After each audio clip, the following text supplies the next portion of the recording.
हाय दोस्तों, most welcome in my YouTube channel Kirandeep. मैं यश गिरावा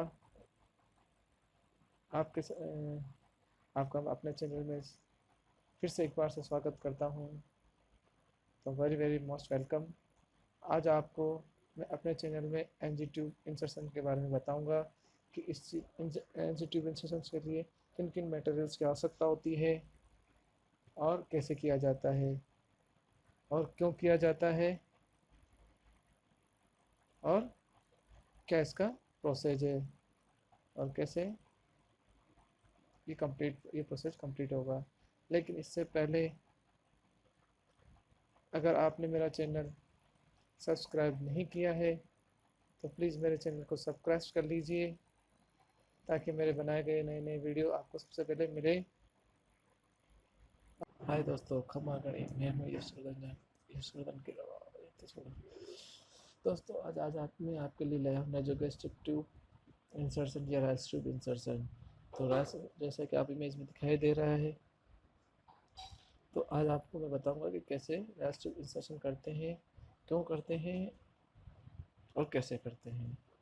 तो चलिए देखते हैं। हमें सबसे पहले तो राइस ट्यूब इंसर्शन करने के लिए किस किस चीज़ की ज़रूरत है।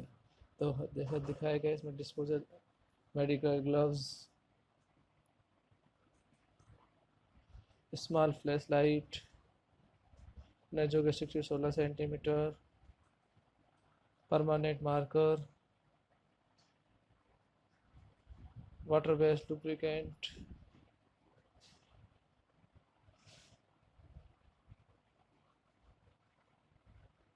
pH indicator, syringe, medical tape,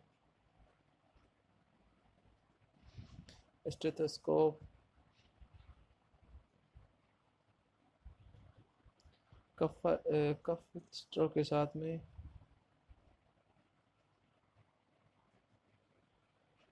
तो ये सारा सामान मटेरियल हम अरेंज करके एक किडनी ट्रे में एक ट्रे में रख लेंगे, जिससे हम जो प्रिपेयरिंग हमारी ट्रे प्रिपेयर हो जाएगी।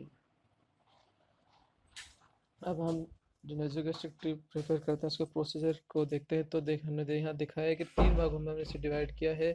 फर्स्ट प्रिपेयरिंग द ट्यूब, दूसरा इंसर्ट द ट्यूब और तीसरा checking of placement the tube.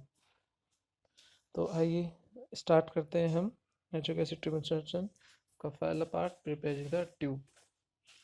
Preparing tube में सबसे पहले हम स्टेराइल तरीके से ग्लव्स को पहनेंगे, जो मेडिकल का प्रोसीजर होता है। उसके बाद में हम पेशेंट को प्रोसीजर एक्सप्लेन करेंगे कि उसको हम एनजी ट्यूब डालेंगे, क्यों डाल रहे हैं उसका रीज़न भी बताएंगे और कैसे डालेंगे अभी उसको समझाएंगे। ये करने के बाद में हम पेशेंट को राइट पोजीशन देंगे। पेशेंट को जो सबसे अच्छी पोजीशन है वो होती है अपराइट सिटिंग पोजीशन, जिसमें उसकी थोड़ी चेस्ट से टच हुई दिखाई देती है। अगर थोड़ा उसको कंफर्टेबल हो रहा है तो उसके अकॉर्डिंग थोड़ा उसको फॉरवर्ड करके एडजस्ट करेंगे। इसके बाद में हम पेशेंट के नेजोट्रिल एग्जामिनेशन करेंगे, कहीं इसमें सलाइवा तो नहीं है या ब्लॉक तो नहीं है, तो उसको जब ब्लॉक है उसको क्लीन करेंगे। क्लीन करने के बाद में हम ट्यूब का मेजरमेंट करेंगे। जो ट्यूब मेजरमेंट सबसे बेस्ट मेजरमेंट तरीका वो है नोज टू ईयर लोब और earlobe to the xiphoid sternum या चेस्ट बोन। मोस्टली इसकी साइज होती है 50 से 60 सेंटीमीटर के लगभग होती है, और बच्चों में ये 40 सेंटीमीटर के आसपास होती है। इसके बाद हम पेशेंट को नम एनेस्थेटिक स्प्रे करेंगे नम टू, ताकि उसको ट्यूब डालने में इजी रहे और वो कंफर्टेबल रहे। ये करने के बाद में हम ट्यूब को लुब्रिकेट करेंगे लगभग 2 से 4 इंच या 5 से 10 सेंटीमीटर, दोनों सेम है।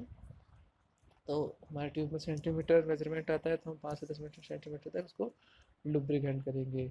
लुब्रिकेट करने के बाद में लुब्रिकेंट यूज कर रहे हैं वो हम 2% डाइलोकेन जेली या उसका सिमिलर कोई भी एनास्थेटिक जेली यूज कर सकते हैं। उसके बाद हम सेकेंड स्टेप पे आएंगे, जिसका नाम है inserting the tube. Inserting tube करने से के लिए हमने जो नेजो ट्री सेलेक्ट किया है उसमें नेजो गैस्ट्रिक ट्यूब का वो टिप डालेंगे जिसे हमें लुब्रिकेंट किया हुआ है। धीरे धीरे हम इसको ट्यूब को इंसर्ट करेंगे। फिर हम देखेंगे कि ये जो हमारा ट्यूब है वो थ्रोट चेक करेंगे कि ट्यूब हमारा सही तरीके से इजोफेगस में तो नहीं, इजोफेगस में तो जा रहा है ना या नहीं। उसके बाद हम पेशेंट को वाटर सक करने, स्ट्रो के द्वारा वाटर सक करने को कहेंगे, जिससे क्या होगा कि हमारा जो हम जो एंटी ट्यूब डाल रहे हैं वो हमारे जो 99% इजोफेक्स में जाएगा, क्योंकि जब वो वाटर सिप्स करेगा तो लैरिंक्स डोर क्लोज हो जाएगा और इजोफेक्स डोर ओपन हो जाएगा।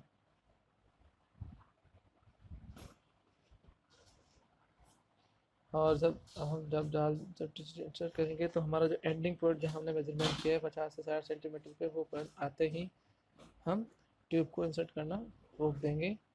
और फिर हम आप देखेंगे कि हमारा ट्यूब है कि नहीं, इसके लिए चेकिंग करेंगे। तो हमारा थर्ड प्रोसीजर में आएगा कि checking the placement of tube. तो हम इसमें 3 तरीके से मेजरमेंट करेंगे। फर्स्ट तरीका है हमारा, हम एक स्टेथोस्कोप लेंगे, उसको एब्डोमेन पे रखेंगे और जो एंटी ट्यूब है उसके सिरे पर 20 ml सिरिंज से 20 ml या 50 ml से सिरिंज पुश करेंगे। ये द बेस्ट होता है 50 ml नहीं तो हम 20 ml से भी पुश कर सकते हैं। जैसे हम एयर पुश करेंगे तो हमें एब्डोमेन पे टप की आवाज़ सुनाई देगी।